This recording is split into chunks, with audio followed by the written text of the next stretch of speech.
encore une fois, pour quand même aborder des sujets qui concernent nos pays respectifs.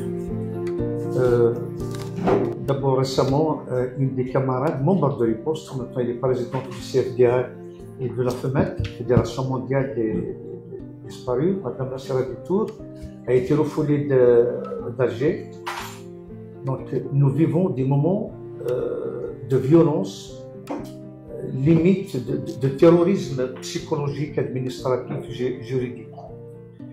Et des centaines de détenus, la grande majorité des militants politiques, des défenseurs des droits humains, s'ils ne sont pas emprisonnés, ils sont sous contrôle judiciaire. Et ce que nous vivons en même temps, c'est que la catastrophe, c'est que même nos pays voisins, la Tunisie, où on trouve refuge depuis quelques années, et sombré aussi dans le totalitarisme avec le président Kais Saïed qui s'est pratiquement autoproclamé. Voilà, donc les Tunisiens ne reconnaissent ni son élection, ni son autorité. Et malheureusement, la grande majorité des avocats, des journalistes, des militants, des opposants sont en train de subir l'inimaginable. Et c'est pratiquement la contamination de notre maladie en tant qu'Algériens, de nos frères et sœurs tunisiens. Même si la situation au Maroc est moins désastreuse, il faut tout de même reconnaître qu'il y a des colloques, il y a des réunions, quand même, on peut participer, on peut organiser encore des choses au Maroc. D'ailleurs, on se félicite, on est très heureux, même si on n'oublie pas que nos amis détenus politiques du RIF marocain sont emprisonnés pour 20 ans. Nasser Zefzafi et ses compagnons. Et d'ailleurs, à l'occasion, notre ami M. Mohamed Zefzafi est en train de lutter contre la maladie du siècle. Il est dans une situation lamentable. Bon rétablissement, M. Mohamed, tenez bon, parce que c'est un descendant d'Abdelkarim al-Khattabi. C'est une famille révolutionnaire. Et donc aussi, il y a des journalistes qui sont harcelés. Le Mehdaoui vient d'être condamné après plusieurs condamnations. Il y a aussi des journalistes qui sont emprisonnés, arrêtés. C'est-à-dire le malheur est commun. C'est pour ça que nous, en tant que citoyens, en tant que militants, mais aussi en tant que Nord-Africains et Maghrébins, on doit tisser cette solidarité, cette fraternité maghrébine, parce que notre sort est commun. Notre avenir et l'avenir doit nous réunir. Nos dénominateurs communs sont plus forts que les facteurs de division. Ça me fait chaud au cœur que notre action qu'on a initiée en 2022 dure encore. Et au début, il y a certains qui venaient seuls, aujourd'hui ils sont là en famille. Et je suis ravi aussi que nos amis africains, ils sont ici avec nous. M. Ismaël Seiko, qui est président d'un parti politique, mais aussi qui était le conseiller du président, de l'ancien président malien. C'est un homme engagé. Il y a aussi le président de la Ligue congolaise des droits humains. Donc on essaye d'échanger avec le maximum d'acteurs, que ce soit africains, que ce soit européens, notamment français.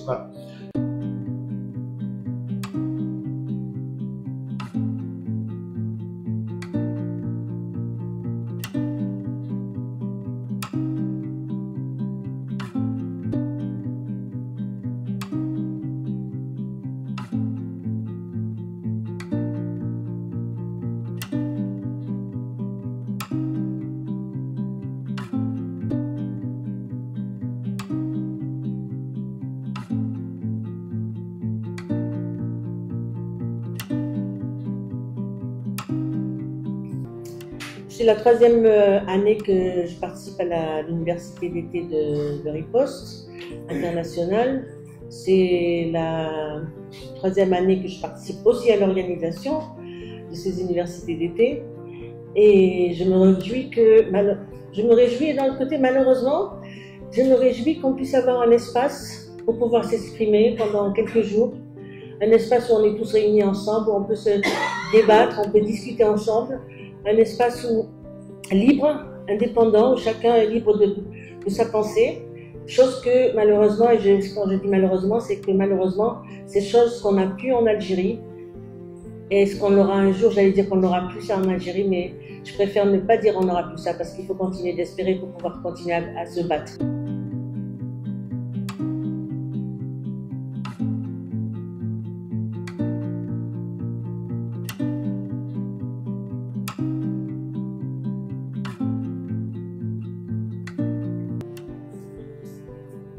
D'accord. Je rappelle que M. Abdelzad Kilani, ancien bâtonnier de l'Ordre national des avocats de Tunisie.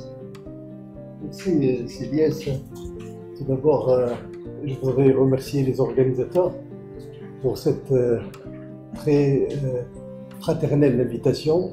Notamment, je remercie M. Ali et Judy, que je viens de connaître il y a quelques jours, qui m'a aimablement donc invité à cet événement. Quand même, la Tunisie était dans le collimateur de certains voisins, malheureusement, et certains frères qui n'appréciaient pas cette expérience démocratique de la Tunisie. Et donc on a mis les bâtons dans les roues, comme on dit, et on a eu malheureusement un coup d'État. Certains le qualifient de constitutionnel, donc qui a été perpétré par l'actuel président Kais Saïd. Et depuis ce coup d'État du 25 juillet 2021, comme vous le savez, la Tunisie connaît un recul très inquiétant concernant le respect des droits, des libertés. Aujourd'hui, les prisons sont pleines de prisonniers d'opinion. Vous trouvez des opposants politiques, vous trouvez des journalistes, vous trouvez des avocats, vous trouvez même des juges, vous trouvez de simples activistes sur les réseaux sociaux, des gens qui s'expriment sur les réseaux sociaux. Ils se trouvent du jour au lendemain traduits devant un tribunal sur la base d'un sinistre décret 54, nous on l'appelle 54 sur la cybercriminalité. Et donc aujourd'hui on est en train de vivre une période de peur. Tout le monde a peur, tout le monde craint d'être emprisonné.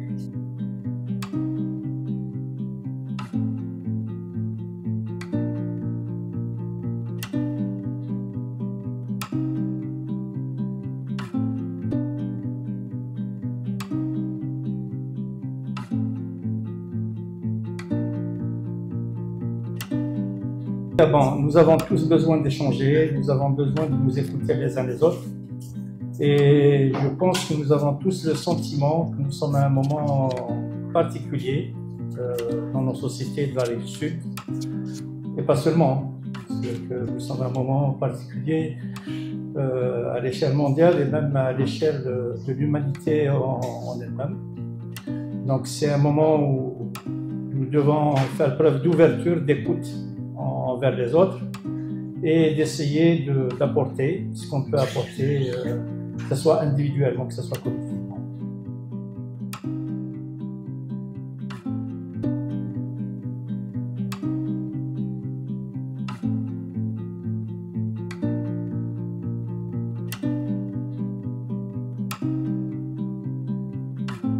Voilà, donc je me présente. C'est Adi Bouchakli, président du collectif de sauvegarde de la Ligue algérienne pour la défense des droits de l'homme. En fait, comme vous le savez tous, la Ligue a été dissoute arbitrairement pour des raisons politiques en Algérie. Et c'est à partir de là que la question presque existentielle, être ou disparaître, s'est posée à nous. Et c'est dans cette optique que nous avons décidé de localiser la Ligue en France pour en fait poursuivre sa mission et pour laquelle il a existé depuis 1985, c'est-à-dire depuis la clandestinité en Algérie. Et je n'ai pas beaucoup de choses à dire, comme je vais être, je vais être bref parce qu'on aura l'occasion de revenir sur la question des droits humains dans notre pays demain. Mais je tiens quand même à réitérer mon soutien et celui du CRS El Hadidiyah à notre ami et partenaire Nassir Adikoul, président du CFDA et de la FENED, parce que ce qui s'est passé avec elle, être refoulé de son propre pays, c'est un précédent grave et injustifiable, quels que soient les motifs qui seront certainement invoqués quand ils seront interrogés sur ce cas aujourd'hui ou demain.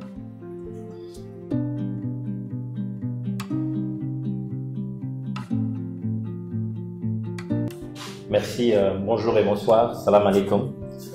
Initialement, ce n'était pas prévu que je prenne la parole à ces moments-là. Donc, au pif, on va répondre pour dire que je suis effectivement Ismaël Sako, président du Parti social-démocrate africain du Mali, aujourd'hui devenu opposant politique. Je suis allié du camarade président Ibrahim Boubacar Keïta, élu en 2013 et 2018 au Mali, puis conseiller politique du président de 2014 jusqu'à la chute du président, et ensuite conseiller politique du premier président de la transition, oncle de l'actuel président dictateur, qui a été victime d'un second coup d'État. Donc il y a eu 2 coups d'État en un an en République du Mali, puisque nous avons pensé qu'il était important d'accompagner le processus de retour à l'ordre constitutionnel. Nous avons estimé que les prises de parole et les engagements qui ont été pris par ces putschistes allaient être respectés sur une longueur de 18 mois. Arrivé à un moment donné, il était question de passer à une prolongation et nous n'étions pas d'accord parce que nous avons estimé qu'il y a eu une rupture constitutionnelle et nous sommes réalisés en opposition. Et j'étais porte-parole d'une centaine de partis politiques, donc c'est qui me donnait le droit de prendre la parole dans les médias internationaux et locaux maliens. Et il faut donc dire qu'à partir de ce moment-là, on devient persona non grata. D'autres camarades comme moi se sont retrouvés en prison, d'autres, par la grâce du Tout-Puissant, sont décédés en prison. Et la purge au niveau politique continue et nous avons depuis peu l'ensemble des partis politiques dissous. Ça avait commencé par moi en 2 ans. Depuis 2 ans, nous sommes dans un processus juridique. Nous avons tenu et résisté et finalement, c'est les 100% des partis politiques du Mali qui sont dissous. Il n'est pas question de s'organiser en parti politique. Et les associations à caractère politique sont aussi chez nous dissoutes. Et finalement, la purge continue, non pas seulement dans le milieu des religieux, dans le milieu des leaders d'opinion, mais c'est finalement aussi, depuis 10 jours, dans le milieu des militaires eux-mêmes qui sont en train de se manger. Donc c'est de voir quels sont les leviers que nous pouvons identifier et mettre en œuvre pour que nous puissions changer les choses et quel est le public cible qui pourrait effectivement être informé, sensibilisé pour que ceux-ci travaillent sur le long terme. Nous avons aujourd'hui la cinquantaine, dans 20-25 ans, nous serons à la retraite. Il y a une jeunesse qu'il faut toucher. Et le changement doit venir à ce niveau-là. Je salue cette idée d'élargir le Maghreb, l'Afrique de façon générale, le Maghreb, l'Afrique noire, et la France qui nous accueille, l'Europe de façon générale. Parce que c'est dans ces passerelles qu'on doit pouvoir créer des ponts. C'est en créant des ponts qu'on crée des liens et on travaille sur le brassage inter-pays, intercontinental. En tout cas, j'espère que nous aurons l'opportunité d'échanger et d'approfondir ces sujets-là. Merci et vivement l'édition de l'année prochaine.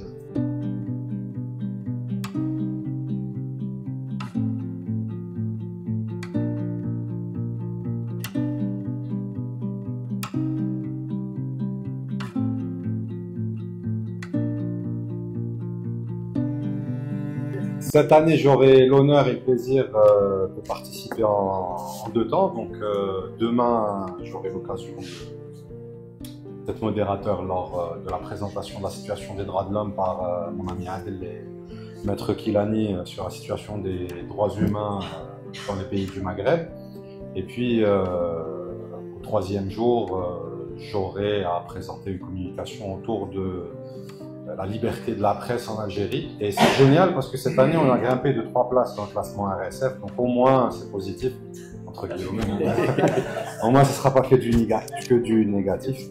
En tout cas, j'espère que cette université d'été permettra à tous ceux qui sont présents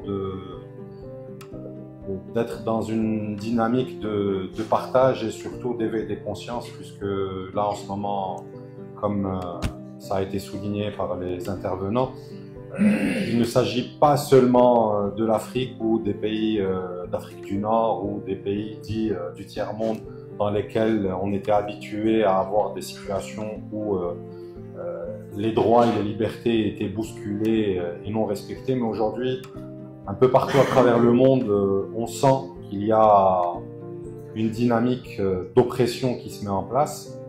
Et j'espère que nous serons aussi ces quelques éléments, cette petite graine de poussière qui participeront à l'éveil des consciences aujourd'hui à notre échelle et demain à une échelle un peu plus grande. Encore une fois, merci. Merci Chafi.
Merci beaucoup, merci et d'abord merci pour cette invitation. Je suis très très honorée d'être avec vous. Comme l'a rappelé Ali, ça fait un moment qu'on se côtoie, que je côtoie aussi Nacera et la FEMED, parce qu'il faut le rappeler, hein, la semaine prochaine, ce sera les événements liés aux disparitions forcées, à la Convention sur les disparitions forcées.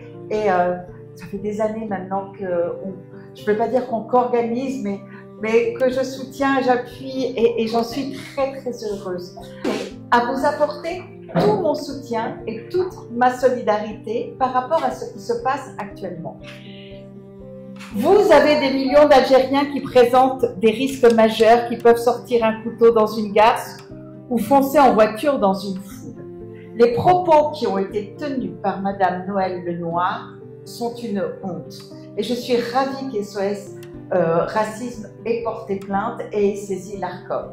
Toutefois, cette année, et Nacera sait combien j'étais attachée à cette commémoration, au niveau de la commémoration du 30e anniversaire du génocide de Srebrenica, et ne nous voilons pas la face, c'est parce qu'ils étaient musulmans.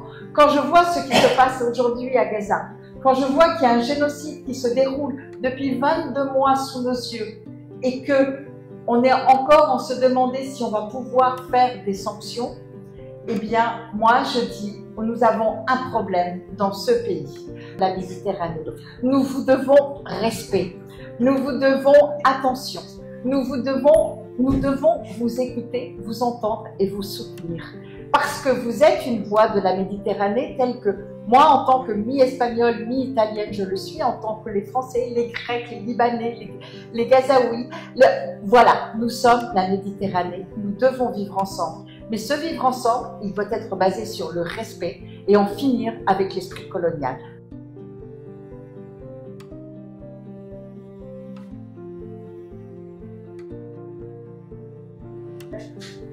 C'est toujours un plaisir, un honneur d'être à l'Université d'été de Riposte Internationale dans sa 4e édition. Un événement qui se veut annuel, un événement qui rassemble des acteurs de la société civile, des militants des droits humains, qu'ils soient de l'Afrique du Nord, d'Europe, et pour cette année, il y a l'innovation, l'ouverture vers le Sahel, c'est très important parce qu'il y a ce vase communicant qui est justement la Méditerranée et qui nous permet de revenir très loin dans notre culture, dans notre héritage, mais aussi une halte pour dire les choses, ce qui a marché, ce qui n'a pas marché, et les défis qui nous attendent. Je pense que tous les amis ont beaucoup dit, je rajouterai un peu de sel à notre soupe. Effectivement, durant les années 80-90, la société civile internationale s'est réveillée à cet essor, à cette pépinière qui a donné la naissance du mouvement des droits humains, du mouvement de la société civile, de la solidarité internationale. C'était un espoir pour tous les opprimés du monde, qu'ils soient de gauche, de droite, mais pour la plupart de gauche, heureusement, fort heureusement. Et aujourd'hui, on se réveille avec une réalité qui dit que sale temps sur les droits humains dans le monde. On est dans un sale temps. La montée des extrêmes droites, d'une part. La venue de Trump à la tête des États-Unis d'Amérique qui se comporte aujourd'hui comme un shérif. Aujourd'hui, nous venons de voir avec Adil une photo qui explique d'une manière incroyable comment que Trump a mis devant lui les chefs de l'Europe. Et on dit chez nous, Jiddi, c'est le grand-père qui distribuait la rente et l'héritage. En face de lui, un Macron, en face de lui, le chancelier allemand et tout le monde, y compris l'italienne, et en train de redessiner la carte du monde, et particulièrement celle du Moyen-Orient. Ce Moyen-Orient qui regorge de richesses naturelles, ce Moyen-Orient qui reste un foyer de tension que Trump et ses acolytes veulent maintenir, justement contre les sociétés de ce Moyen-Orient et du Maghreb. Donc voilà, juste c'est pour, on attend l'intervention de certains, de M. Athman Mazous, président du parti d'opposition, le RCD, Rassemblement pour la culture et la démocratie, qui va intervenir incessamment sous peu. C'est un plaisir de voir M. Athman Mazous. Chers participants, chers amis, Azoul, bonjour, Sabah al-Khair. Je tiens tout d'abord à saluer chaleureusement l'initiative de Riposte Internationale et l'ensemble des acteurs réunis ici pour faire vivre le débat, l'analyse et la solidarité autour de la question des droits humains. Cette rencontre est pour nous un espace précieux où les expériences se croisent, où les luttes se nourrissent mutuellement et où se construit la fraternité militante au-delà des frontières. L'Algérie, comme l'ensemble de la région nord-africaine, traverse une période critique. Les espoirs populaires exprimés avec force lors des mobilisations massives du Hirak, porteurs d'exigences claires de liberté, de justice et de démocratie, ont été méthodiquement étouffés par un système politique arc-bouté sur la répression et la confiscation de la souveraineté populaire. Aujourd'hui, dans notre pays, l'état d'urgence sécuritaire s'est imposé comme mode de gouvernance. Des dizaines de prisonniers d'opinion croupissent encore derrière les barreaux pour un post sur les réseaux sociaux, pour un article de presse ou simplement pour avoir brandi un drapeau. La presse indépendante subit un étranglement économique et judiciaire, condamnant la liberté d'informer à l'asphyxie. Les syndicats autonomes, les associations de défense des droits humains et les organisations citoyennes sont empêchés de fonctionner sous la menace permanente de la dissolution et du harcèlement judiciaire. Ces atteintes ne sont pas gros pour l'Algérie. Dans toute l'Afrique du Nord, nous observons un verrouillage politique croissant. Que ces méthodes d'intimidation ne feront que renforcer notre détermination. Aucune insulte, aucune calomnie, aucun montage ne détournera les militants sincères de leur engagement pour la liberté. Merci, c'était l'intervention de Azman Azouz, président du Parti d'opposition démocratique en Algérie, Rassemblement pour la culture et la démocratie. Maintenant, l'intervention de Mohamed Mziane Ahmed. Certainement, nous partageons tous l'espoir de voir les droits humains respectés dans nos pays respectifs et bien sûr partout sur notre planète bleue.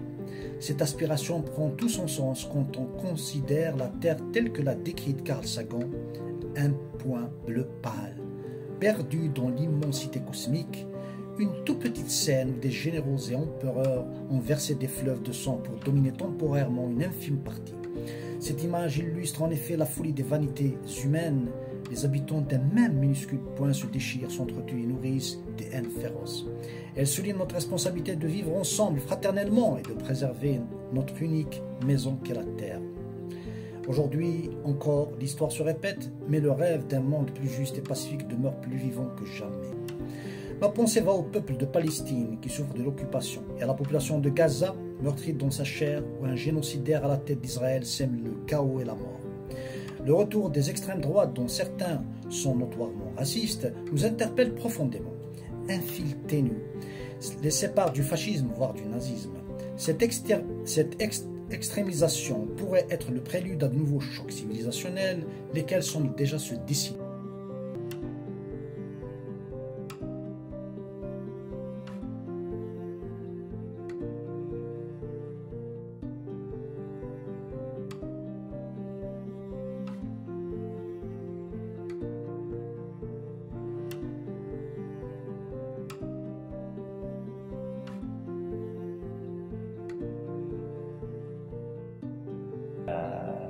Juste une petite remarque.